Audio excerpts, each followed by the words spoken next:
Le cercle de la vie. Tout le monde meurt un jour ou l'autre. L'expression cercle de la vie, au-delà d'être une chanson d'Elton John, n'est jamais qu'une manière un peu poétique de désigner les procédés naturels de naissance puis de mort de tout être vivant.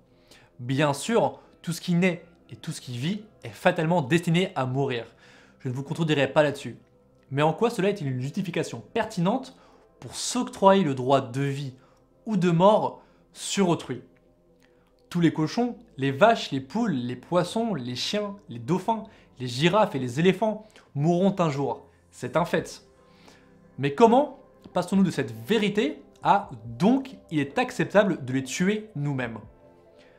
Imaginez une seule seconde si un tueur en série se défendait à son procès en clamant que puisque mourir fait partie intégrante du cercle de la vie et que ses victimes étaient destinées à rendre leur dernier soupir un jour ou l'autre, alors ces actes sont de fait parfaitement justifiables et défendables moralement.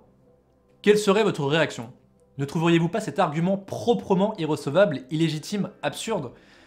Et si une personne se défendait ainsi après avoir tué votre chien ou votre chat?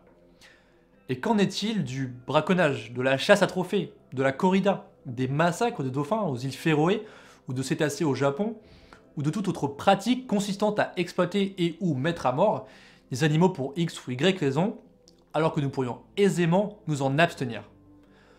L'excuse du cercle de la vie garderait-elle la moindre légitimité à vos yeux dans ces cas et ces situations précis? Quand nous déclarons que le cercle de la vie justifie l'exploitation et la mise à mort des animaux dont nous consommons la chair, ou les sécrétions, ou les œufs, nous disons essentiellement que parce que quoi qu'on fasse, la mort est inévitable, alors il est acceptable de la donner à un individu contre sa volonté. Et cet argument, c'est la porte ouverte aux pires atrocités. Car puisque vous, comme moi, sommes mortels, tout comme nos chiens, nos chats et les animaux d'élevage, puisque vous, comme moi, allons mourir un jour, tout comme nos chiens, nos chats et les animaux d'élevage, alors vous, comme moi, pourrez être tués contre notre gré, tout comme nos chiens, nos chats et les animaux d'élevage. Et tout ce que le meurtrier aurait à dire pour se défendre et être excusé, acquitté de son crime après nous avoir dérobé de ce que nous avons de plus cher, à savoir notre vie, ce sont ces 5 mots.